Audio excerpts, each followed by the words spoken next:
Hi friends, ఈరోజు విలేజ్లో జరిగే మిల్కింగ్ ప్రాసెస్ ఎలా ఉంటుందో ఈరోజు మనం చూడబోతున్నాం. వీడియో ఎండ్ వరకు చూడండి, ప్రాసెస్ ఎలా జరుగుతుందో. రైతులు తీసుకొచ్చిన పాలని నెమ్మదిగా వీటిని ఇలా పోస్తూ ఉంటారు. ఇందులో ఈ పోసిన వెంటనే ఈ మిల్క్ అనేది ఫ్యాట్స్ అవి తీయాలి. రైతులకు కావాలంటే మిల్క్ వేస్తారు. ఇది విశాఖ డైరీకి సంబంధించింది అనమాట.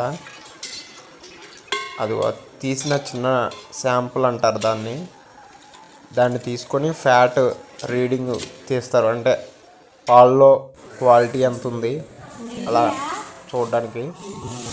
ఇది సెంటర్ అనమాట, మిల్క్ సెంటరు. అక్కడ చూడండి వెయిటింగ్ అనమాట. వెయింగ్ ఎంత ఉంటుంది, ఎన్ని లీటర్స్ పాలు తీసుకొచ్చారు అనేది ఆ రైతు యొక్క ఇన్ఫర్మేషన్ మొత్తం ఒక నెంబర్ ఉంటుంది.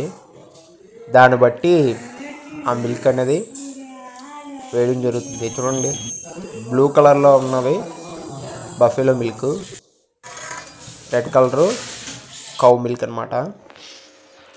చూడండి, ఇక్కడికి వచ్చేసరికి ఫ్యాట్ రీడింగ్, అలానే వాటర్ ఏమైనా కలిసిందా ఎంక్వైరీ చేయడానికి ఈ మిషన్స్ అనమాట. వీటి ద్వారానే మనకి ఫ్యాట్ అంతా, అలానే మిల్క్ ఎన్ని అయ్యాయి ఒక స్లిప్ రూపంలో మనకి ఇస్తారు. చూడండి, అక్కడ అదిగో స్లిప్ ఇస్తున్నారు కదా, అందులో ఉంటుంది క్వాంటిటీ ఎంత, దాని యొక్క కెపాసిటీ ఎంత, మిల్క్ క్వాలిటీ ఎలా ఉంది అన్నీ చూపిస్తారు. మిల్క్ క్వాలిటీని బట్టి ప్రైస్ ఇస్తారన్నమాట. ప్రైస్ తగ్గిపోద్ది ఒకసారి ఫ్యాట్ తక్కువైందంటే. ఫ్యాట్ బాగా వస్తే మ్యాక్సిమం ఒక 50 రూపీస్ వరకు వెళ్తుంది, అది గేదె పాలు అయితే. లేదంటే 40. వీళ్ళందరూ మిల్క్ సెంటర్లోకి వస్తూ ఉంటారు రైతులు. మ్యాక్సిమం ఆ సెంటర్లో 500 మెంబర్స్ ఉంటాయి. వీళ్ళందరూ పాలు పోసి ఆ సొసైటీని నడిపిస్తుంటారు.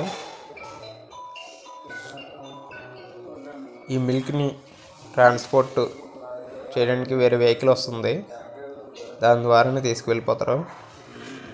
అది మానిటర్ కనిపిస్తుంది కదా, దానిలోనే హ్యాండిల్ చేస్తారు. పాపం రైతులు ఎంతో కష్టపడి మిల్క్ తీసుకొచ్చి వాటిని మేపి ఎన్నో బాధలు పడతారు. బట్ ఇక్కడికి వచ్చేసరికి అంత అమౌంట్ ఏమి రాదు, ఎక్స్పెక్ట్ చేసినంత ఏమి ఉండదు. లీటర్కి 30 రూపాయలు 40 రూపాయలు ఇలా పడుతూ ఉంటుంది అమౌంట్. అది మిల్క్ క్వాలిటీ బట్టి. చూడండి, మనం ఎంత మాట్లాడుకున్నా రైతుల యొక్క కష్టాలు అయితే పోవు. డైరీ ఫార్మింగ్ ఏదో అనుకుంటాం కానీ అది కూడా కష్టమే. చూడండి, ఇవన్నీ ఇండియన్ క్యాన్లు అనమాట. వీడియో నచ్చితే లైక్ చేసి సబ్స్క్రైబ్ చేయండి ఫ్రెండ్స్. Thank you.